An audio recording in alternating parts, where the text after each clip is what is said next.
review, welcome to my channel or welcome back. I'm Maryam. In today's video, I am going to be reviewing, revealing, swatching, creating a look with the new Sigma Warm Neutrals palette volume 2. Volume 2 because, well, this one is a 14 pan eyeshadow palette. The original one has 12 pans. Also, this one has a brush. It's also a little bit more expensive. And honestly, she looks really, really pretty and inviting. But is she? I've seen some mixed reviews. I've mentioned this palette before in my previous testing new makeup of 2021 video. And I got some comments that you guys want to see a dedicated video to this palette. So today is the day. This is what I'm going to be doing. I really want to get Team Truth on this particular product. I want to see if it's actually worth it. Let's get right into this video. Remember to subscribe, hit that notification bell so you can see all of my Wednesdays and Sundays videos. And now let's get into this review. Sigma Warm Neutrals. Are we here for it or not? So, getting right into it, this 14 pan Sigma eyeshadow palette is $49. I went on the Sigma website and I compared the original 12 pan to this new 2020 or 2021 version of the same exact name, Warm Neutrals palette. This one's just $10 more expensive, so this one is $49. The original one is $39. This one has a dual-ended brush as well, and two new shades. So we have Chow, no, it's not Chow, it's Chiles, and, or Chiles, whatever, Lord. And Amaranth. I'm against it. What the hell's wrong with me? Okay, so we got two new shades. If you are into these two shades, plus the brush, then I guess it's kind of worth the extra $10 splurge. But really, the reason why I want to review this palette today is because the reviews have been all over the place, and a lot of you guys were interested in seeing my impression of it and also a look. So today we're going to be doing that. Also, today is the day. It's the first video of 2021 where we get our swatch model back. Team Truth, who's here for the swatch model? Hey, let's hear for the swatch model. What's up? All right, let's read out the names. Be humble. Where's the B though? I'm sorry, humble. Pretty nice swatch. Okay, I'm not gonna double dip. Next one. Charmer. Charmer. It's nice. Rouge. Sorry, Rogue. It's kind of a rouge color though, yes. Rosette. Let's try that again, sweetie. Russet. It's russet. Come on, man. Russet. What does that mean? Russet means like when you're mad at somebody. Oh. I'm so russet at that. I'm a russet man. Life with the swatch model is greater than life without the swatch model. Oh, these nails though. Iconic. Ooh, feels very creamy. Ooh, it's my sister's favorite word. She's like, oh, that's iconic. Toasty. I'm a double dip, not so toasty. Fool's gold. Fool's gold. This one feels kind of rough on the finger, and this is the shade that I'm particularly interested in because this is the shade that had the most mixed reviews. It's like punchy in the front, but barely there in the back. Sounds like my ex-girlfriend. Chiles. Oh, wow, you actually said that right. I had a hard time with that one. I thought it was Charles. Oh, chiles. I like it. Okay. You give me the chiles. Next, after the chiles, you give me passion fruit. Ooh. La fruta de pasión. Not so passionate on the swatch though. Okay. Beaming. This looks like a really pretty shade, but how does it perform on the swatch though? Ooh, that's not bad. It's not bad. Ooh. How much is this palette? $49. You like that? You would buy it? I actually like the colors. I think the color scheme's really nice. Oh, this one's kind of disappointing. I don't know. I don't know. It's a little patchy, that one. What the It's all on the finger, like it won't actually swatch. Okay, next. Henna. Henna. So this is definitely gonna stay on your finger. Nice one. Nice one. All right, last two. This one is bitter sweet. That's nice. That's nice. That's really good. It's a nice color. And the last one? After Hours. Not bad, actually. Not bad. Not bad at all. Well, there you have it. Well, there you have it. Sigma Warm Neutrals, Volume 2.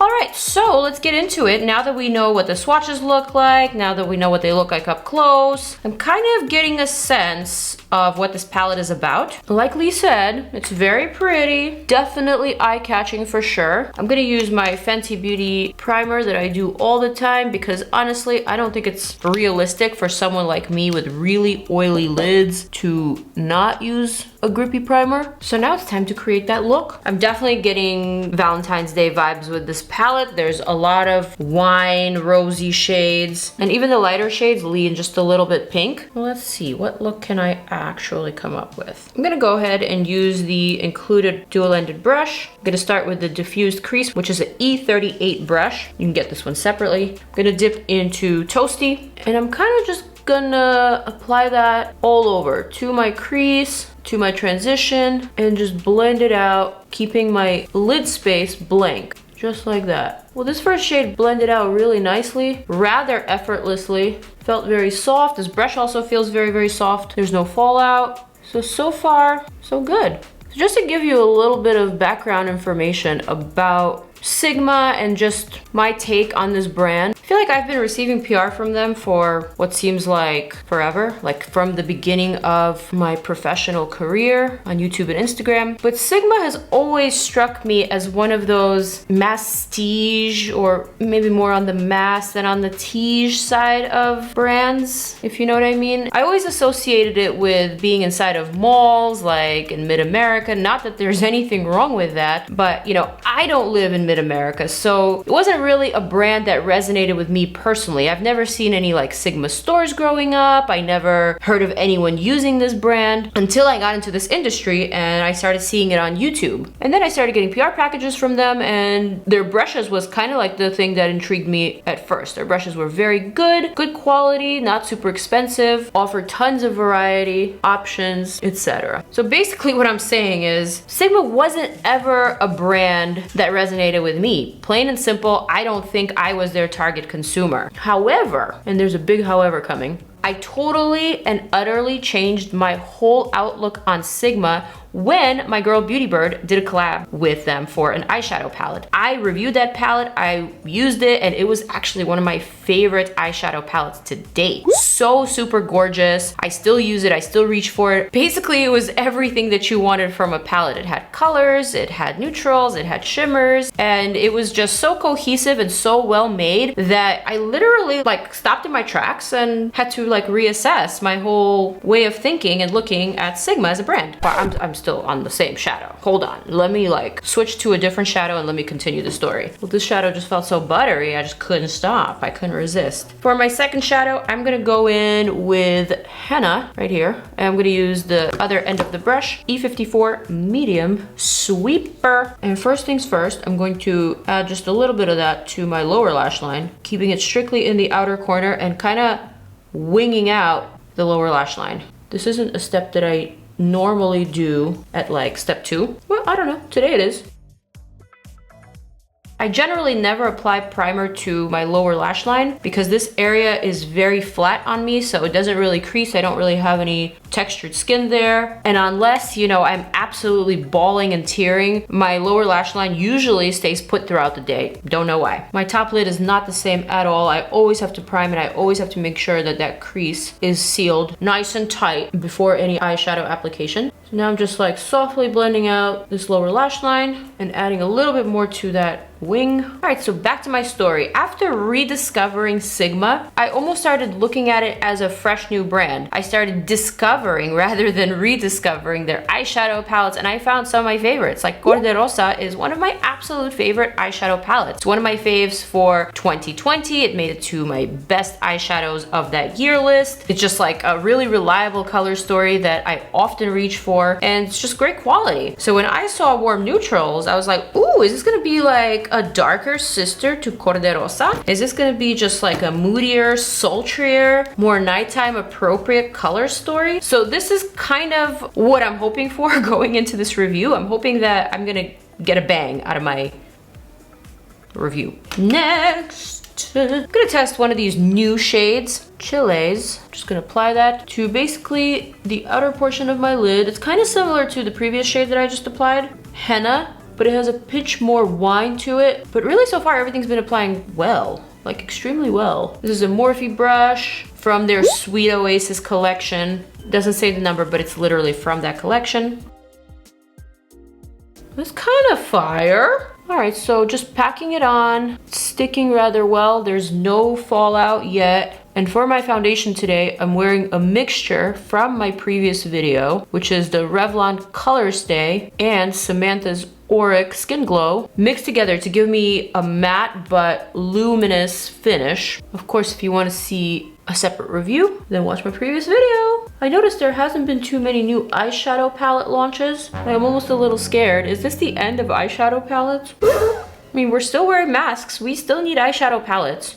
But new products wise, I've just been seeing a lot more skincare. I've been seeing a lot more dewy, glowy types of foundation replacements. I just recently got these Becca Light Shifter tints. Kind of wanted to review those, but then I thought this was a little bit more interesting because you guys actually asked for it. And I gotta say, I miss reviewing eyeshadow palettes. I just miss creating looks. All right, so I'm kind of doing just like a very easy take on that foxy eye trend, which I don't know, I kind of like fell out of love with recently just because of all like the stigma associated with it. I didn't like the fact that a lot of girls were posing by pulling their eyes back. It was making me feel some sort of way, you know? And so I didn't want to continue jumping on that trend. But I do miss a good foxy eye look without the pulled back eye look. Let's give that a rest, okay? All right, so now what I wanna do is, I wanna actually sharpen on this foxy eye real quick, but I don't wanna do a liner. I wanna sharpen, but without that feeling of having like a heavy, obvious, dramatic line. So I'm gonna take this really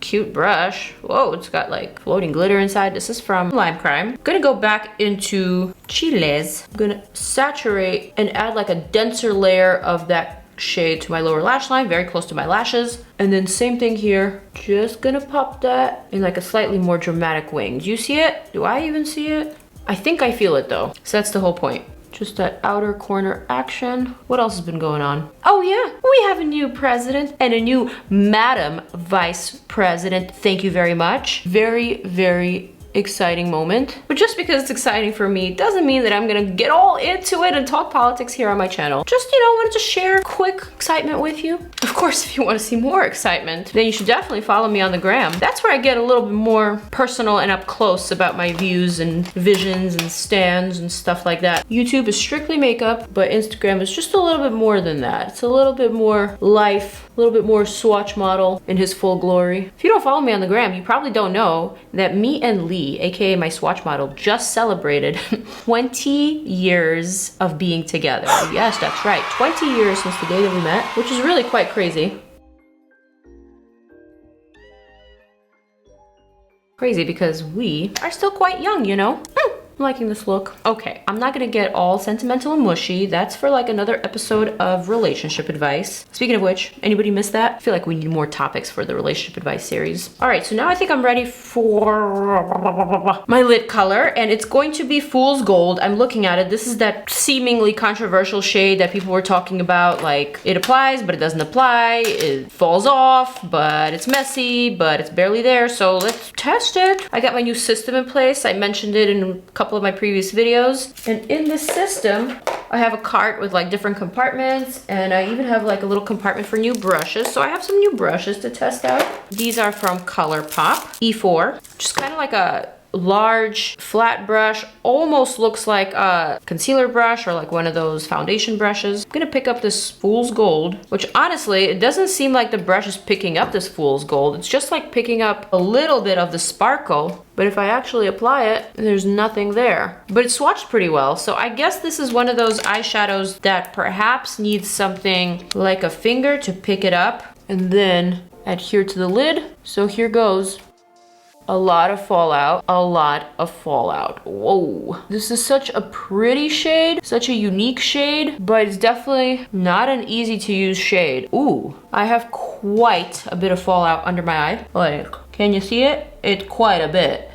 And because it's sparkly, fortunately, it's sticking to my under eye. This is not good. Oh no. Yeah, it's sticking and it's ruining my foundation. My foundation was so pretty. This is not good. This is not the vibe. Not the vibe at all. And because the sparkles are kind of green and gold, it almost looks like pores. It almost looks like open pores. This is really a tragic situation. I'm going to have to remove this entire foundation area if I actually want to go outside like this, because this is not looking very good to me right now. I'm going to show you what it looks like with the phone. Okay, here we go. So you see this under eye area right here? It looks like pores, but in fact, it's actually just a lot of sparkles. And because they are dark, they only reflect when I turn my face. This is not a good look. I'm not happy. So what I'm gonna do is I'm gonna take this mirror that I typically never use because it covers half my face. I never keep it here, but for the sake of right now, I'm gonna have to keep it here so that I can actually cover this under eye in order to apply this eyeshadow on this eye. I'm gonna actually place my finger right underneath my lashes. So my lashes are kind of resting on this finger and all the fallout is being caught. This is just a trick that I've been doing for years. It's my own trick because my under eye is so flat, but this might not work for everyone. So if you have a tissue or one of those shadow shields, that probably may be a better bet. I just do this for quickness. Okay, that saved my under eye just a bit, but still, there's just a couple of flakes. Yeah, fool's gold is tricky. I want to apply a little bit more. I want to get a little closer to my inner corner. But that's hard to do with a finger, so this is an eyeshadow that I would prefer to apply with a brush, but it's kind of impossible to apply it with a brush considering the tragic fallout, honey. Oh man, so pretty, but so hard to apply. I'm gonna use this like rougher paper towel to try to remove some of this fallout. Not good because it's actually smearing. Those pigments are a little too much for my liking. All right, so what I'm gonna do next, I'm like a little flustered now. I don't know why. I was really going into it hoping to love everything, and then the fact that it kind of ruined my foundation that was applied so perfectly and flawlessly. I was like actually really loving my foundation. The fact that it ruined my flawlessly applied foundation is making me feel just a little bit pissed off. I'm gonna pick up this Rare Beauty brush. I love these Rare Beauty brushes. All right, I'm gonna go for this shade here called Charmer, which is like a pinky champagne shade, very frosty. Ooh, I'm scared to touch anything with that fool's gold. I'm gonna attempt to add that to the inner corner. Okay, success. Not really loving the color there though.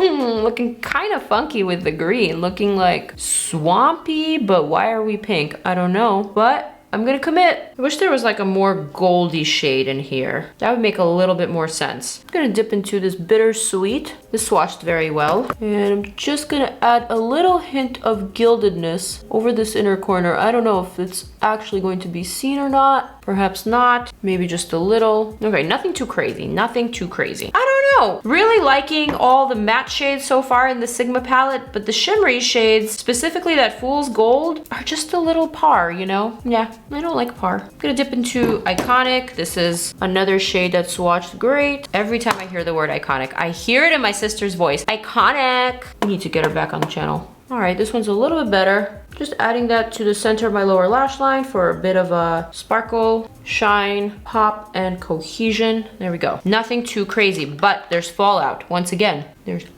fallout. Ooh, this isn't the kind of fallout you could easily remove. Like, we don't jive with this fallout in this palette. No. I think I'm gonna leave this eye look as is for now. No.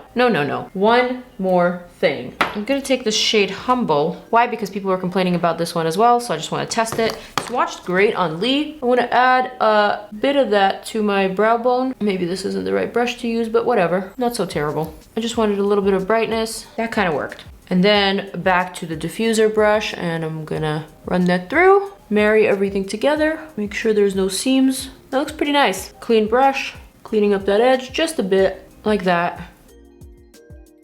All right, honey. Next, I'm gonna take a brown liner from Dragun Beauty, and I'm gonna extend my inner corner like that, and like that. And then I'm also going to create that second wing, basically from my crease, and just out, just like a little flick. This is just for fun. Like that. Same thing on the other side, just for fun. But now I think I actually need a wing. So I'm gonna do the wing, just like that. And just like that. For lashes, we got some options. We've got some Lily lashes, we've got some velours, and we've got some pure X Raw Beauty Christie, which is what I'm gonna go for because I remember really liking these lashes. These are kind of old, but I've only used them once, so I need to go back to reusing some lashes that I liked. All right, applying the lashes. I feel like this was a really good lash choice. Now I just need some mascara. I'm gonna go for Too Faced Waterproof Better Than SEX. Just blend my real lashes with these falsies from the bottom, like that. I'm gonna curl my lower lashes. As I do, who's texting me? Well, this look came together, didn't it? For the highlighter, I'm gonna go for this Dolce Perla by Milani. Laura Lee Los Angeles L15 brush. Oh damn, this is pearly. What we got here for the lips? Hi. Well, you know what? We've got some Sigma liquid lipsticks here in suede and in cashmere. I do believe that these are from the Warm Neutrals collection. I'm gonna go for suede, though I really like the way that my Persona Almond lip liner is looking like by itself. It's really, really nice. So maybe instead I should go for the cashmere because it's just a pinch warmer. Decisions. Also have a Sigma Infinity Point Deja Vu and Temptation. Temptation is another cooler shade. So I think Deja Vu might be the one. Smells kind of funky though. I was expecting a little bit better. Not horrible, not horrible. Maybe I can top that off with a gloss. I just feel like, I don't know, it kind of muted this whole vibe, made it a little bit more boring. I'm gonna go for Persona Twilight Gloss. It's so, so pretty. Just like a bunch of sparkles in like a honey glaze. And the sparkles are super duper yellow gold. So I think it's gonna add just a little bit more interest. Yeah, I think so. All right, and now on to my final look, which is, you know, suddenly all ready for you and I to gaze upon and judge. All right, so overall, I think I really like my look. I think I was able to save the Fool's Gold eyeshadow with the big lashes, with the extra little graphic liner wing here, with the highlighter, with the glossy lips. Overall, I feel like this vibe is very fall appropriate, but also kind of heading into the 2021 with the graphic liner and just like the flick. So I like the vibe, I like the look. Was the palette easy to use, however? I think I hit it right on the money when I said that I really enjoyed the mattes in this palette, but the shimmery shadows were just not up to my expectations. The shimmery shadows is actually what called me to this palette. I really do like the look of this Fool's Gold. I like the look of Amaranth, Amagansett, Beaming. All these shimmery shades appear as if they would enhance your eye look, but in fact, I think they kind of fell short. With that said, I don't think this Warm Neutrals palette by Sigma is the big sister to my favorite Corderosa. Unfortunately, I'm going to have to give this palette a 6.2 on a scale of 1 to 10. 6 because it's kind of on the good side of average. The matte eyeshadows were really, really great to work with, but for $49, I don't feel like these few matte shadows are actually worth the entire palette's price. Although it looks pretty, I'm so glad I did this review because in my personal opinion, I don't think this palette is something that needs to be yours. Sorry, but that is the truth. And with that said, I'm done with this review, you guys. That is my verdict and I am sticking to it. I'm going to zoom on out, click on my next two videos in case you want to watch them, a video that you may like, and also my most recent video, and I'll see you guys in the next one. Mwah!